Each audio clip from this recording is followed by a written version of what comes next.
Welcome students. बेटा board lecture की series में ये 16th नंबर का बोर्ड लेक्चर आपके लिए, और हम अभी केमिकल काइनेटिक्स जो चैप्टर है उसके एंडिंग की तरफ बढ़ रहे हैं। ठीक है, करीब करीब कंप्लीट होते आ रहा है। इस पर्टिकुलर टॉपिक में, इस लेक्चर में स्पॉन्टेनियस प्रोसेस और नॉन स्पॉन्टेनियस प्रोसेस, इस बारे में हमें डिस्कस करना है। क्या होता है इसका, किस तरह से स्पॉन्टेनिटी का एनर्जी के साथ क्या रिलेशन है, ये भी हमें यहाँ पे देखना है इस लेक्चर में। ठीक है, तो बेटा सबसे पहले तो डेफिनेशन वाला पार्ट देखेंगे। स्पॉन्टेनियस प्रोसेस, ठीक है, ये इरिवर्सिबल प्रोसेस होती है, मतलब इसको हम रिवर्स नहीं कर सकते, जो अपने आप रिवर्स नहीं होती, इसलिए इसको इरिवर्सिबल लिखा है। तो स्पॉन्टेनियस प्रोसेस को हम डिफाइन कैसे करेंगे और नॉन स्पॉन्टेनियस प्रोसेस को हम डिफाइन कैसे करेंगे, दोनों ही डेफिनेशन में बस माइनर सा थोड़ा सा उसमें डिफरेंस है। अब वो क्या होता है, ध्यान दीजिए। स्पॉन्टेनियस प्रोसेस में बताया गया कि it is a process that, देखो मैं कीवर्ड्स को अंडरलाइन कर रहा, that takes place on its own, मतलब जो अपने आप होती है। ठीक है ना। और नॉन स्पॉन्टेनियस में क्या बताया गया कि that does not takes place, ठीक है ना, यहां पे लिखना पड़ेगा ऑन इट्स ओन। ठीक है ना। It is a process that does not take place on its own without any external source, अपने आप जो नहीं होती। ठीक है, अब यहाँ पे एग्जाम्पल के तौर पर हम क्या ले सकते हैं, ठीक है ना। स्पॉन्टेनियस के इसमें एग्जाम्पल लेने से पहले एक पॉइंट आपको बताना चाहूंगा। द रिवर्स ऑफ स्पॉन्टेनियस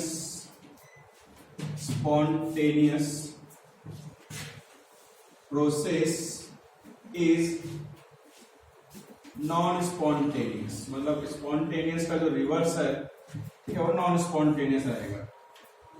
ठीक है, अब इसमें एग्जांपल्स हम लेते हैं। ठीक है, तो एग्जांपल में पहला एग्जांपल, फर्स्ट एग्जांपल्स। ठीक है, अब इसमें फर्स्ट एग्जांपल जो है, आपको मालूम है वाटर जो है, water always flow from higher level to lower level। ये बात आपको पता है कि पानी जो है, ठीक है, ये हमेशा हायर पॉइंट से लोअर पॉइंट की तरफ अपने आप फ्लो, ठीक है ना। लेकिन अगर आपको रिवर्स करना है तो आपको वाटर पंप के थ्रू से रिवर्स करना पड़ेगा, ताकि पानी लोअर लेवल से हायर पर जाए। तो ये वाटर पंप के थ्रू हो सकता है, लेकिन अगर हायर से लोअर पर भेजना है तो अपने आप हो सकता है ये। ठीक है ना, तो ये वाली प्रोसेस कैसे होगी, स्पॉन्टेनियस। ठीक है, सेकंड एग्जांपल की अगर हम बात करें, ठीक है ना, हीट ऑलवेज ट्रांसफर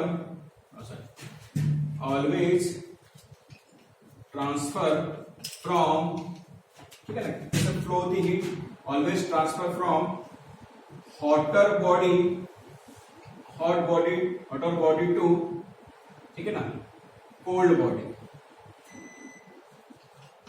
ठीक है ना, हीट का जो ट्रांसफर होता है वो हॉट बॉडी से कोल्ड बॉडी की तरफ होगा। जैसे हॉट कप ऑफ टी अगर हम लेते हैं, ठीक है, टेबल पर अगर हमने कुछ समय के लिए रख दिया तो वो हमेशा चाय ठंडी ही होने वाली है।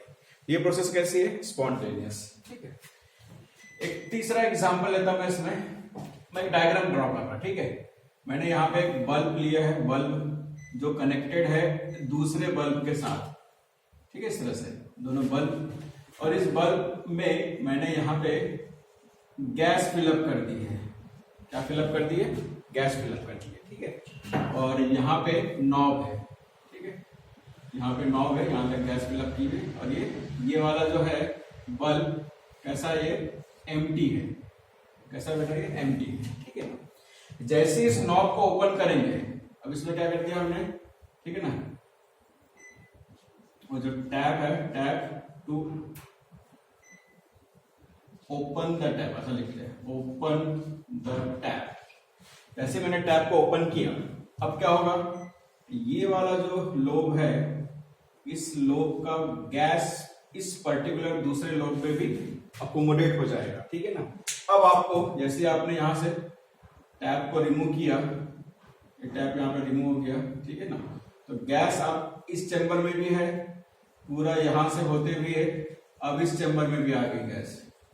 ठीक है ना, यहाँ पे भी गैस और यहाँ पे भी गैस, बराबर है।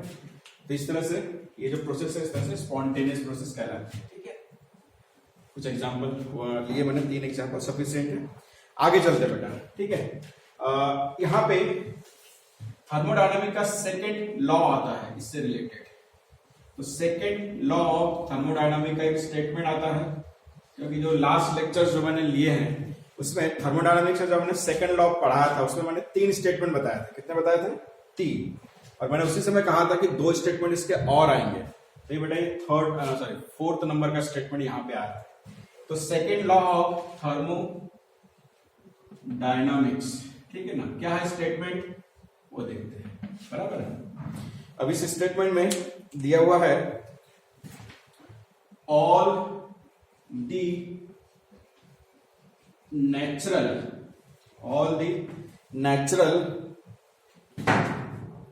ठीक है ना, natural spontaneous, all the natural spontaneous process, all the natural spontaneous processes lead to occur to attain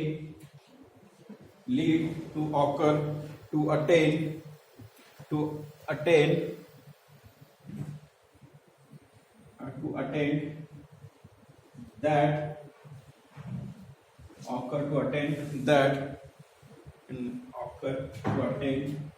या फिर इसको सिर्फ थोड़ा सा चेंज करते हैं। All the natural process lead to the occur in the direction, ऐसा लिखेंगे। थोड़ा फिर स्टेटमेंट बराबर होना चाहिए, क्योंकि लॉ है, हम चेंज नहीं कर सकते उसको। All the natural spontaneous process lead to the occur in the direction that will lead to equilibrium, ठीक है ना। अब ये जो लॉ है, ठीक है, इसमें क्या लिखा है? All the natural process lead to the occur in the direction will lead to the equilibrium. इसका मतलब क्या होगा? इसमें एक एग्जांपल लेना चाहूंगा मैं, ठीक है ना, विंड, ठीक है ना, या फिर जैसे विंड का एग्जांपल जो है, आपको मालूम है विंड जब फ्लो होती है तो ज्योग्राफी में आपने 10th में पढ़ा होगा कि भी विंड फ्लो होने का मेन रीजन ये होता है कि किसी पर्टिकुलर रीजन में, ठीक है, पर्टिकुलर किसी रीजन में उसका कॉन्सेंट्रेशन या उसका, ठीक है ना, प्रेशर कम हो गया है और कहीं पे ज्यादा हो गया है। तो जिधर ज्यादा प्रेशर है विंड का और जिधर कम है, ज्यादा प्रेशर से कम प्रेशर की ओर वो फ्लो होती है, ठीक है। इस तरह से ये विंड, और जब दोनों तरफ उसका कॉन्सेंट्रेशन सेम हो जाता है तो फिर विंड का फ्लो होना स्टॉप हो जाता है, ठीक है ना, नॉर्मल। तो ये एक एग्जांपल हो सकता है। दूसरा एग्जांपल हम इसमें ले सकते हैं, जैसे फॉर एग्जांपल हॉट इसमें कप ऑफ टी, ठीक है ना। अब ये जो एग्जांपल है हॉट कप ऑफ टी में, आपको मालूम है चाय गर्म रहेगी, ठीक है, कुछ समय के बाद जब उसको हम यूं ही छोड़ देंगे तो वो चाय धीरे धीरे ठंडी हो जाती है, और ठंडी होने के बाद में जब टेम्परेचर सराउंडिंग का और उस कप का सेम हो जाता है, ठीक है ना, तब वो हीट का फ्लो होना बंद हो जाता है, बराबर है, ठीक है ना। ऐसा नहीं होता कि हॉट कप ऑफ टी लिया और चाय ठंडी हो गई और धीरे धीरे और टेम्परेचर बाहर जा रहा है, हॉट टी के कप से और टेम्परेचर बाहर निकल रहा है और चाय एकदम से बिल्कुल ठंडी, बिल्कुल एकदम कोल्ड हो गई हो, आइस कोल्ड। ऐसा होता है कि नहीं होता बेटा?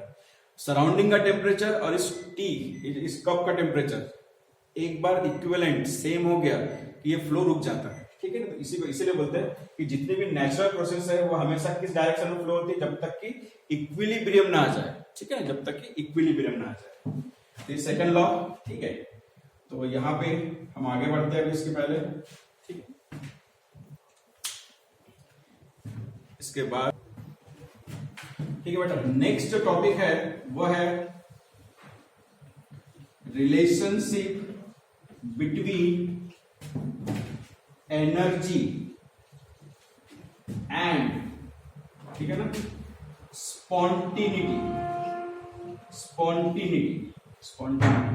Relationship between energy and spontaneity, ये एक पॉइंट है, ठीक है ना।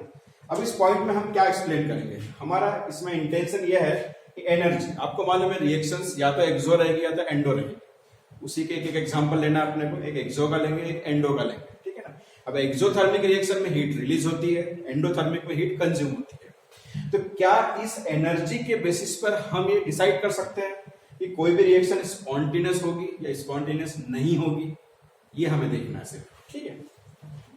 तो इसको समझने के लिए यहाँ पे हमने पहला एग्जांपल लिया। तो पहला एग्जांपल जो है, ठीक है, न्यूट्रलाइजेशन रिएक्शन है। न्यूट्रलाइजेशन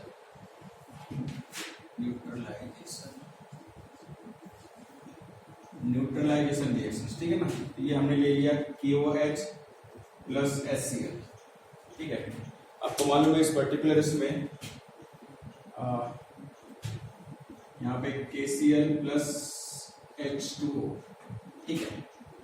अब इसमें ये जो है ये हो जाएगा बेस, ये हो जाएगा एसिड, ये हो गया सॉल्ट, ये वाटर, ठीक है ना। अब ये रिएक्शंस में डेल्टा H जो है, ठीक है ना। अब इस रिएक्शन में ये एंथैल्पी आती है बेटा इसकी -57 किलो जूल, -57 किलो जूल, ठीक है ना। इसकी एंथैल्पी है।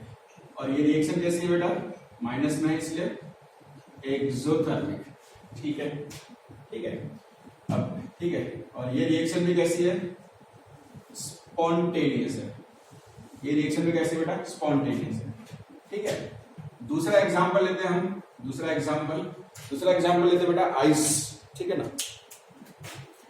दूसरा एग्जांपल लेते हैं आइस, ठीक है ना। जैसे आपने बाहर निकाला, ठीक है ना, ये आइस मतलब 0 डिग्री सेल्सियस और ये कन्वर्ट हो जाता है H2O लिक्विड में। तो यहाँ पे टेम्परेचर क्या रहेगा? अबोव 0 डिग्री, ठीक है। अब इस प्रोसेस में इसका जो डेल्टा H रहता है, एंथैल्पी जो रहेगा, वो एंथैल्पी आती है +6.0 किलो जूल, ठीक है ना। अच्छा, प्लस में है, इसका मतलब रिएक्शन कैसी होगी बेटा? एंडोथर्मिक, मतलब एनर्जी कंज्यूम हो रही है। आपको मालूम है आइस जब आप मतलब फ्रिज से बाहर निकालते हैं, तो जैसे आइस बाहर आया तो आपको मालूम है एटमॉस्फेयर से क्या करेगा? वो हीट एब्सॉर्ब करेगा और क्या होगा? उसका मेल्टिंग प्रोसेस चालू हो जाती है, ठीक है ना। आइस मेल्ट्स, तो यहाँ पे मेल्ट्स, ठीक है ना। तो एंडोथर्मिक, अब ये प्रोसेस भी अपने आप होती है, इसको हमें कुछ करने की जरूरत नहीं होती, बस इसको आइस को बाहर निकालना होता है। मतलब ये प्रोसेस भी कैसे होगी बेटा? कैसे होगी? स्पॉन्टेनियस। अब देखो यहाँ पे एक्सोथर्मिक थी, वो भी स्पॉन्टेनियस है, एंडोथर्मिक है, वो भी स्पॉन्टेनियस है। इसका मतलब इसका कंक्लूजन क्या रहेगा कि हम इस डेल्टा H के बेसिस पर ये डिसाइड नहीं कर सकते कि कोई रिएक्शन स्पॉन्टेनियस है कि नॉन स्पॉन्टेनियस है, बराबर है। ओके, देखो एक्सोथर्मिक में भी आपको स्पॉन्टेनियस मिल रहा है, एंडो में भी आपको स्पॉन्टेनियस मिल रहा है। तो यहाँ पे सिर्फ एक कंक्लूजन लिखना है, एक लाइन, और ये अपना ये जो प्रूफ है, दोनों के बीच का जो रिलेशन है वो हमने यहाँ पर प्रूव कर दिया, ठीक है ना।